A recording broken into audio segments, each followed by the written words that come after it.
Hello mga guys. Naglakad na naman ako. Sa video ko no, nadi nang utana. Ay, utana. Mga bala na mo yung magbinisaya tani. Kay kanila yung naka-public post.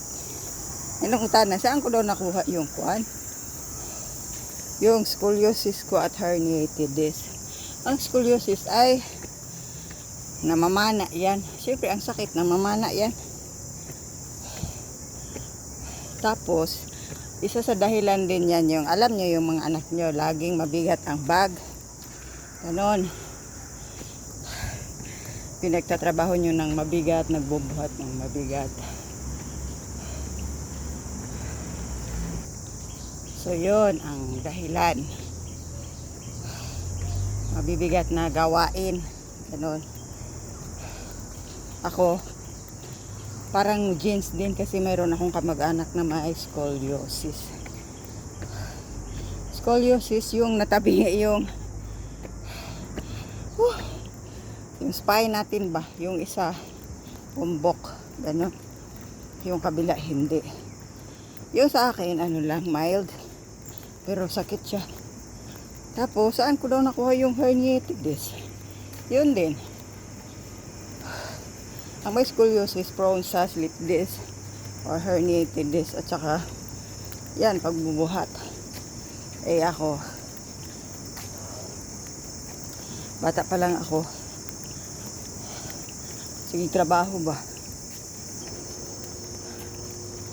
Sige trabaho. Alsa diri, alsa dito. Og masipyat bitaw ka ana. Wa gyud. Sorry na lang. So dili lang ako ang naiingon ana no sakit kay na siya. Sakit na siya sa pamati. Halos dili ka maka kung masipyat lagi ka ana. Dili ka makalakaw. Bisag kuan. So usahay. Ang uban mutuo nimo nga di ay ha mutuo nimo nga nakagibati yan ang di na ka makalakaw. Anang naka wheelchair naka no.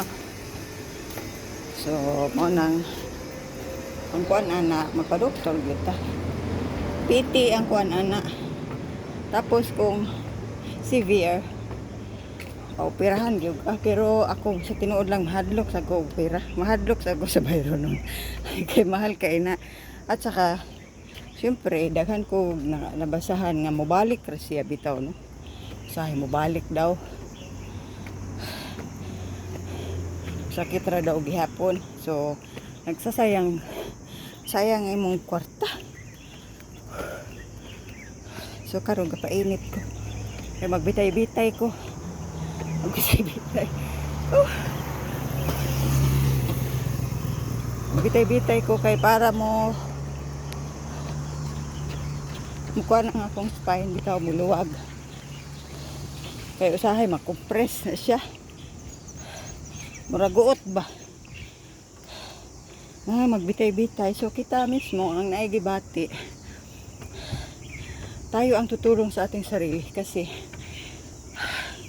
wala mismong ibang tao tutulong para sa atin. Minsan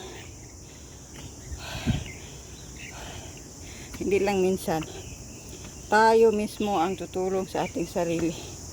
Tayo ang magdadrive ng ating sarili. Tayo ang piloto ng ating buhay. No? Ganon yun. Walang sinuman kung makapag-drive sa ating sarili. Diba? Kung hindi natin tutulungan. Kaya kung gusto pa natin mabuhay o maging winner sa buhay, sipag, galaw-galaw para di pumanaw. So ganun lang yan. Hanggang sa muli.